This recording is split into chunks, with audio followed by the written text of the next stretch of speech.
Welcome to the Austin Forum Upload, the podcast of the Austin Forum on Technology and Society. Every episode, we upload for you the expertise, insights, and opinions of thought leaders, innovators, and creators on topics at the intersection of technology and society. We'll cover pervasive and emerging technologies that are influencing and impacting our business, education, governments, research, and culture. I'm Jay. I'm Jessica.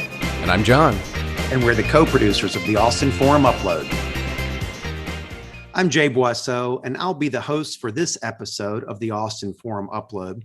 We're going to focus on tech and design today, in particular because we've all been working remotely in a distributed fashion, most of us much more than we were used to, using online tools for communication, for collaboration, and more. And so we've been spending a lot more time using our devices and staring at screens, and we're aware of the tools we're using. We see them, we like them or don't like them, and they give us positive or negative feelings. So we really want to talk about design in tech and how it may be changed by this pandemic, maybe forever. So that's the operating assumption, and I'm very pleased to introduce my guests to share with us their expertise and insights on this topic. First, we have Jennifer Houlihan, and Jennifer is an instructor at General Assembly in UX. Jennifer, you want to introduce yourself? Sure. Hey, everybody. My name is Huli because there are usually too many Jennifers in the classroom. And I am a UX designer, service designer, and facilitator here based in Austin, Texas. And I love teaching UX. I love asking people about design and what they think design is. And so this is really exciting opportunity for me. And Huli was a past managing director of the Austin Forum. So we're super happy to have her on the Austin Forum Upload. Thanks for coming back. You bet. And our other guest today is Mary Garza, who I work with on a number of projects, and she also knows Huli. So Mary, do you want to introduce yourself?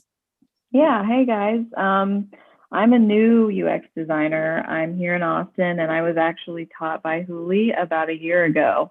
I met Jay through my program with Huli, and I've been a UX designer pretty much just throughout the pandemic. So I think my experience is a little different because firstly, I'm younger, and then also I've kind of been designing more for a pandemic world than the normal quotes in quotes world. So I'm excited to talk about that. Well, I'm really pleased to have you both here. And so I want to start off with my operating assumption when we decided to have this episode, and that is we're all facing technology more because we're interfacing with people in person less. And so especially in work, we're using our tech tools even more. And to me, that means design is even more important now. And my hope is that means there's more attention to it, more emphasis on good design of these tools. But that's my assumption. So that's first question. Is that true? I think the best place to start with this kind of question is talking about what design is and what it isn't. It's very easy to think of design as being making things pretty or making things attractive. And it's actually much more complex than that. And I would say that there is a deepening appreciation in corporate America and a lot of other sectors about the power that design can bring. Design is based on research. Good design is based on research, is based on data, and it involves brainstorming and prototyping and testing and executing. It's really a very intellectually rigorous discipline, and it's a lot more than just saying, can you make that pink? Or can you make that font bigger? So in answer to your question, I would say that, yeah, people, as they continue their digital transformations of their companies, they're getting a really healthy appreciation for the richness that a good designer can bring, and the research and the data that informs good design. I completely agree with Huli. I mean, obviously, being forced to go online not 24/7, but every day, all day, the past year has really shown, at least the bigger companies that have their employees coming to the office, how important design is to keep their functions efficient from home. So not only is it important in the normal non-pandemic world, but having these challenge of, easy communication and smooth handoff and transition with materials and whatever files or projects people are working on. Design is pretty much the answer to that. So I think it is completely important. Okay, so are the two of you seeing increased emphasis on design? And as I asked this question, I realized since I work with Mary on something, she's going to say, yeah, I see you asking for a lot more design stuff on one particular project. But are you overall seeing companies put more emphasis on the design of their online materials, of their app interfaces, of their websites, et cetera now? I would say absolutely. And by design, I would say it's not just UX design that we're seeing people paying more attention to. They're paying more attention to product design. They're paying more attention to service design. They're paying attention to how their processes fit together. They're paying attention to systems. And so it's no longer just about, can you make this website look nice? Or can you get people to stop abandoning the shopping cart? It's a larger conversation of, how do I build trust with consumers around my brand? How do I make people feel safe? How do I get them to consider us a trusted advisor in their lives, whatever the interaction might be? So I'm definitely seeing that, not just in manufacturing and retail, though. I'm seeing it in healthcare. I'm seeing it in urban planning. I'm seeing it in all different ways that people are using to monitor and map real-time data and to communicate information. So that is a great thing for new and emerging designers. We need folks in the field for sure. Huli, I think your answer was a pretty good one. I was gonna elaborate on the part of systems. I think before the pandemic, design was kind of viewed as an element to a company, not necessarily the entire thing. And obviously I'm a UX designer and I want to think of it as the entire thing. I think it's very important. But throughout the pandemic, it has become realized as more of an entire system that your company can use. And as Huli mentioned, you're seeing it in so many different places now. People are seeing where you can use it. It can be customer facing, employee facing, whatever you can create to be easier for people to get them through your process to get to your product. You're seeing a lot more of that with the pandemic, especially. So are you both telling me that companies are looking at design overall with more emphasis, or the parts that you see on the screen with more emphasis, or both?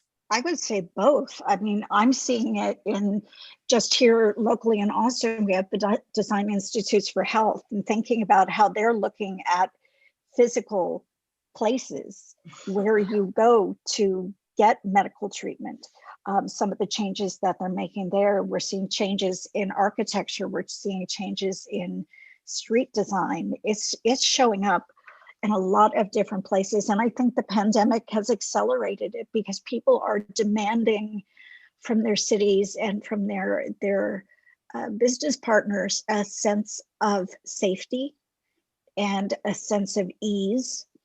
And they want to know that they can be confident in what they're going to get from this partner. And design is so vast. It's architecture, it's street planning, it's furniture design, it's the seats you sit in at the DMV, all of it is designed. So I'm seeing as people realize that they need to become more sensitive and more user focused, that they're realizing design is the tool that is going to help them stand out and above the competition.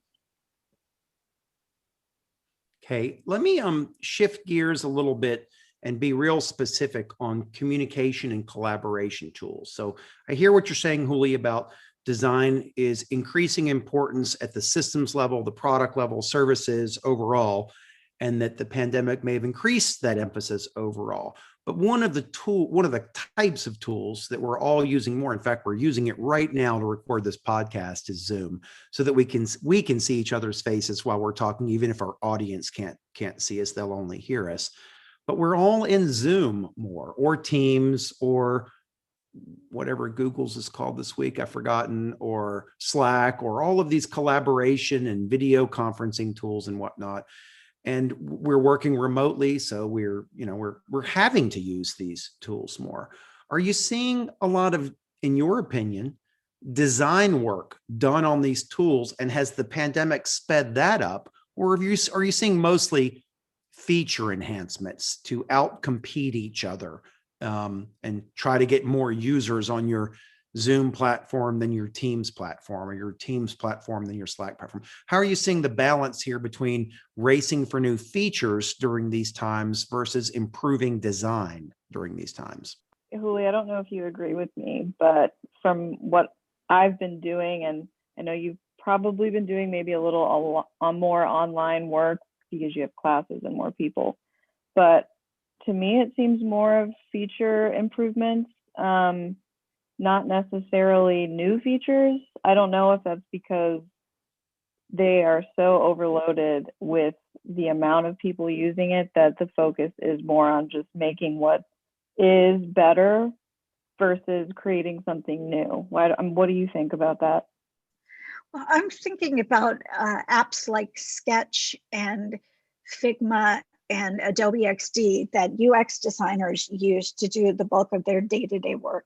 And Sketch was the market leader for a very, very long time. It was the thing that we taught at General Assembly. We still do. And you would see it in job descriptions. But one of the things that Sketch didn't have was the ability to collaborate in real time.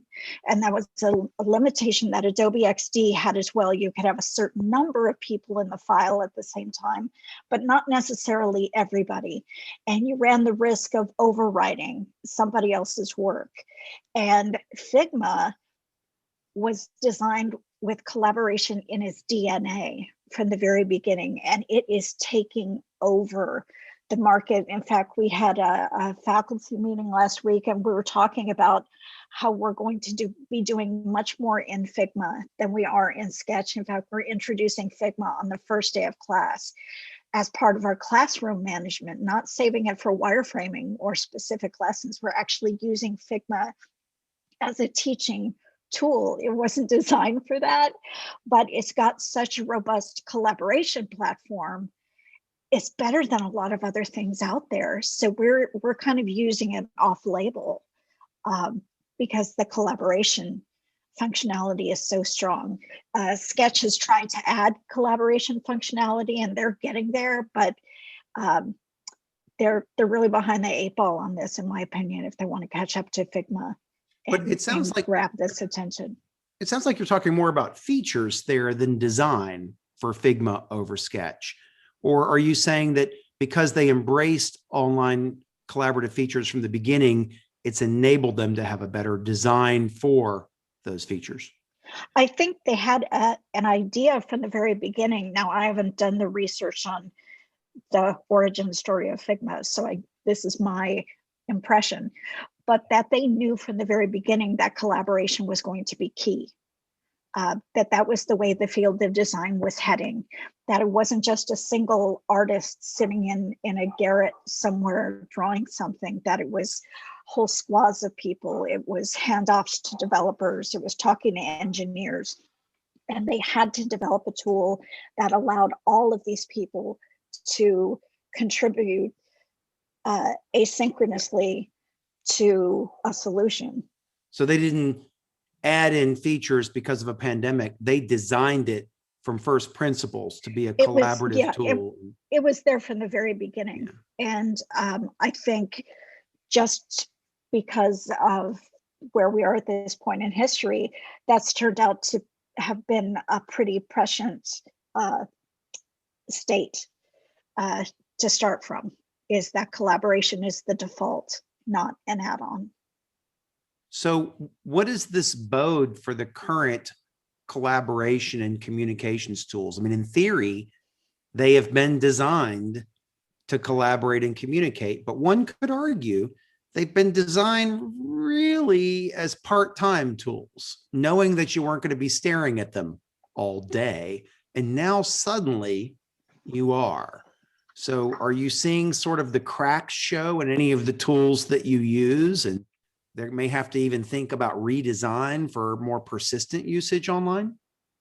I suppose every once in a while we might present a use case that the company or the tool hasn't anticipated, but so far I've seen them be surprisingly flexible going from project to project. I just helped facilitate a design sprint for the U.S. Army Futures Command, and we used Mural, which is a collaborating software. We had Zoom so that we could see people and hear their voices, but we had this virtual whiteboard set up, and the team at Voltage Control that built this set of exercises did an amazing job that we were able to archive everything. We were able to keep multiple iterations of conversations, and that was no stress on the tool, although I doubt when Mural was built that they anticipated, it being used to do brainstormings about ballistic missiles. It ended up being the perfect tool for that conversation. I think what I'm hearing from Huli more is to use a tool like Mural and Figma is almost vital in making your online experience and the online communications with your team kind of vital. Initially, these tools were created for designers to help with their design process. But as Huli said with her design sprints in her classrooms, she's seeing that it goes hand in hand with maybe Zoom or Google Hangouts. And Jay, you initially asked about these tools like Zoom and Google Hangout for communication. And they have the feature that allows you to talk to someone and see someone and maybe go into a breakout room and talk with them. But what about the more tangible features of being able to draw something on a whiteboard with someone and have them see what you're doing? So using those tools together, and maybe our listeners will try something out, after they hear this, but I think it is important to maybe try a tool in hand with Zoom or Google Hangout like Figma or Mural to make your experience online a little more realistic. Yeah, I absolutely agree with Mary that Zoom is great as far as it goes for facilitating a straightforward conversation. But if you want engagement, you can add in a poll everywhere or a Slido. If you want to do the whiteboarding, you've got InVision or Mural or Miro, or even Post-its has an app that you can use. There's so many tools out there that you're not limited to just a person's face and their voice communicating. You can introduce other things. I will tell you though, that does show up in the footprint in your house or your home office. I have a laptop, but I rely on my second monitor. I have a giant second monitor now, and I could not do what I do if I didn't have dual monitors. I would love a third one, honestly, just so that I had room to spread out.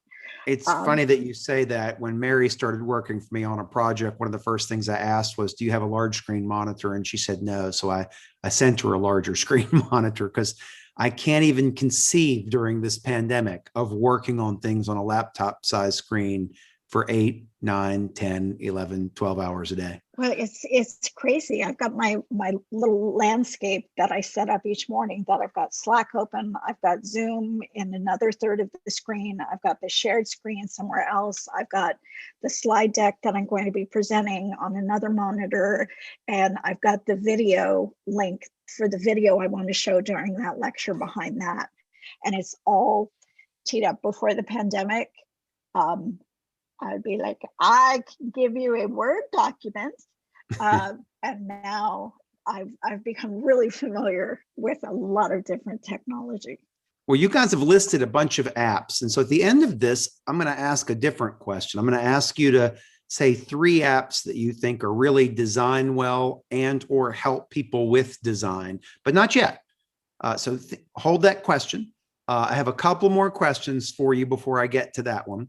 One is, do you think this pandemic and maybe the increased use of collaboration and communication, online collaboration and communication tools, will not only have an increased focus on design for online tools, but will any of that translate into our real world design of physical systems? Oh yeah, I think we're already seeing that. If you look historically, our theories about germs and how the more we've gotten to know about germs, the more we've changed our architecture and our interior design, is going to continue to impact the more that we get to know about COVID. I mean, that's where closets came from. It used to be you would keep your clothes in a cupboard in an armoire, and what they realized was all the dust that was collecting under there wasn't necessarily really healthy. So now we've got built-ins, we've got powder rooms and half baths for when the delivery workers or the coal man or the milkman or the iceman would come to the house to drop something off. So as people begin to be aware of health impacts, I think we're going to see a lot of changes in our physical space. We're going to see, we're going to see touchless controls for doors and elevators and water. We're going to see new antibacterial surfaces, new formulations of what we make our countertops out of. We're going to see reimagining of office space, and it won't necessarily be those big open floor plans. We're going to see redesigns of people's homes so that there are ways that they can divide up their workspace from their schoolroom, from their leisure time. We're going to see all kinds of cool stuff, even developing open spaces in urban areas so that people can live in a more dense environment, but still get back to nature. That's design, choosing to develop that kind of pedestrian lifestyle and open green spaces. That was an amazing answer, Julie. I loved everything you said there. I want to live in those places that you just described. I hope all of that comes true.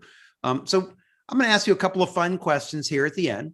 What do you think are the most interesting design trends going forward? And they might be inspired by the pandemic, or they might just be the natural evolution of design trends. But Mary, what do you think in this space? What design trends are you seeing that you're excited about or passionate about? I'm pretty passionate about the minimal design trend, and that's not necessarily visually minimal. That is an element, but minimal process, reducing the amount of steps it takes to get something done. And that's kind of where my whole journey with UX started, when I worked in business operations and I had to do so many steps to get something done for my work. And it took up half my day when it could have just taken a second. Minimizing things like that and thinking from an efficiency standpoint. And you are seeing that more on websites, and what I've done with the Dell HPC website and with apps and ordering food even. It's become a lot easier and more minimal to get things done. Less forms. I remember a lesson that we had about forms with Julie. But yeah, the minimal design trend is what I'm really looking forward to seeing more. You are already seeing it, but it's becoming pretty intense. And Julie, what about you? I think something that is interesting is how the users are driving what things look like more than the force of personality. And hopefully you don't have him on your list as a future guest, but Elon Musk and the Cybertruck, the Tesla Cybertruck, and that kind of brutalist architecture that was being used to design that piece, that did not land, right? That did not catch fire with people. If you look at sites now, what you're seeing are pastels, sometimes pastels against black, but you're seeing blur, you're seeing neutral photographs, you're seeing soft edges and illustrations, you're seeing rounded corners, you're seeing glowing, you're seeing soft drop shadows, you're seeing organic shapes. And I think that is coming from what the users are asking for, which is a place they can go when they're stressed or they're tense or they're having a difficult time. They go online, they want to have experiences that are calming, that are trustworthy, and that feel safe. And you're not going to get that with a lot of chrome and right angles and sharp grids. You're going to get that from some of the trends that you're seeing now. Now, there's an argument to be made that that design is being watered down right now because it's becoming so nice. And if you go to Dribbble, where a lot of designers post their work, you'll see that there are a lot of very similar flat designs. The people with the little tiny heads and the big giant bodies and the little tiny hands and feet. That's a trend. But I think what we're really seeing is the rise of the user and the response of design to see what their users need, what they're demanding, what they're asking for. The other piece that I hope is not a trend, I hope it is something that catches fire and keeps going, is this commitment to accessibility and inclusion. And the fact that, you know, somebody who wants to get a COVID vaccine and who has low vision shouldn't be later in line for someone who doesn't, just because their text reader can't understand the website that you've built.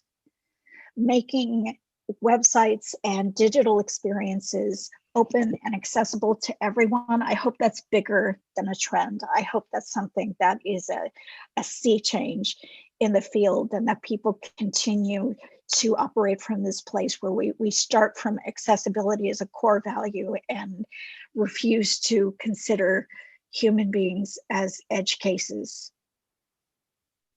Wonderful answers, both of you. I'm enjoying this conversation so much that I'm going to ask you two final questions instead of one. One of the fun final questions is what are the tools that you would recommend to people out there, tools, apps, websites, to use in design and to encourage them to use good design principles and collaborate with others on design? So Huli, I'll start with you on this, and then Mary, I'd love to hear your favorite design tools as well. Oh gosh, well, I'd say Figma. Figma is really growing on me as kind of a Swiss Army knife of tools. I'm also a big fan of both Miro and Mural for digital whiteboarding. I think it's a great, robust, they're both great, robust products for harnessing groups of people in collaboration. Huge fan of Trello for product management and project management, and just keeping things organized, whether it's for me personally or whether it's for a team project. And then Slack, big fan of Slack for communication, and I hardly use email anymore except for short personal conversations. Almost every work project I have, there's a Slack channel, a Slack workspace, and that's where we have our conversations. But I'd be interested to hear what Mary's seeing out there in the big wide world of Dell and what you're seeing. Yeah, I mean, I use mostly Figma. I love Figma. I even used it this past summer in an interview as a whiteboarding session. I shared my screen with them and shared my Figma with them, and we were able to work together. Slack, obviously, it's become so ingrained, Slack, in my daily routine, Huli, since 2017 that I didn't even think of it as a tool that I use because it's just there all the time. And then Airtable. I used Airtable really vigorously good in one. business operations. In 2017 and 2018. And I'm bringing it back to manage my routines now for design. And it's come so far. I remember Airtable really just being a smart Excel sheet. And now it has all these different widgets and views and ways to see what you have to do that I'm honestly overwhelmed, and I don't really need that much yet. But to see it evolve like that over the last 2 years is pretty amazing. So those are definitely my top three.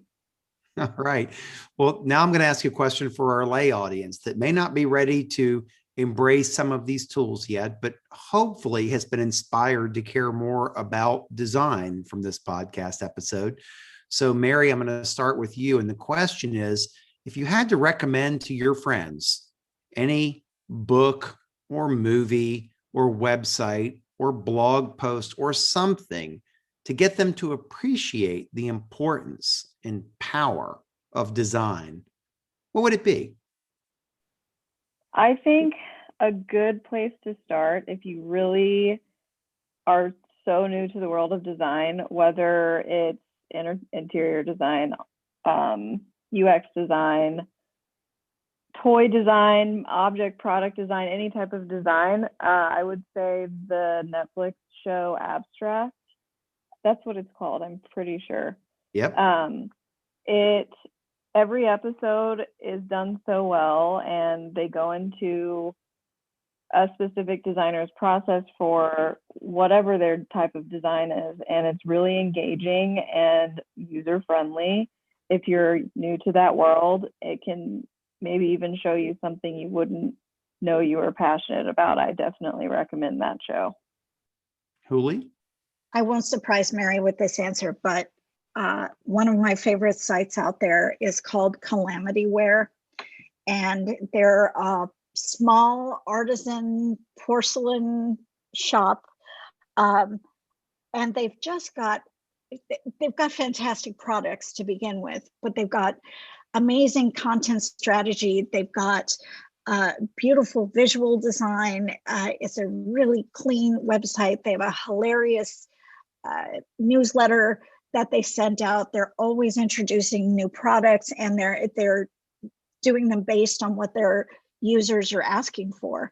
It's a riff on the blue willow China pattern that your grandmother probably had, only it's got dinosaurs and Sasquatches and pirates and all kinds of other dangerous calamities that may befall you. And I just love how they've rolled everything together for their company in terms of design, from the words they use to the end products, to how they're shipped, to the personal notes that you get when you correspond with them. And they come with these lovely hand-drawn illustrations. And it's really just a pleasure to work with them. Lots of companies are trying to get into that space, but Calamity-Ware is just a little bitty company. I think it's only 3 people, and they do it right. I'm going to have to check that out. Yeah, I think of Huli. Yeah.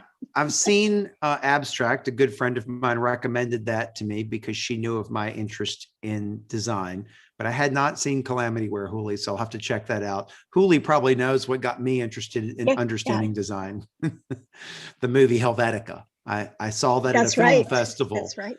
And I only even saw it because I had a few hours to kill. And I was next to the theater that was showing it. And I thought, my God, I don't really want to go into a theater about a movie about a font. But it's hot outside. I got 2 hours to kill. And I loved it because they talked all about design in that movie.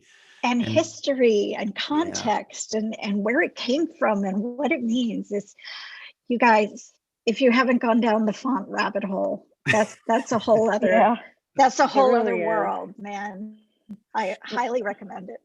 Well, thank you for your recommendations on tools and shows and websites, for your insights on why design is important and how the pandemic may have changed it and increased people's awareness of that importance. I hope we can come back and revisit this topic regularly, but I'm really thankful to have you both on the show. So thanks for being here today. Thanks for having us. I really enjoyed it. It was nice to see you again, Julie. You too. You too. All right. That concludes this episode of the Austin Forum Upload. Please check out other episodes in this season. We're covering lots of great topics this year. So I hope you'll check us out. Thanks, everybody. Thanks for listening to the Austin Forum Upload. You can listen to additional episodes and check out a schedule of our monthly in-person events at austinforum.org. The Upload is a production of the Austin Forum on Technology and Society, a nonprofit organization here in Austin, Texas.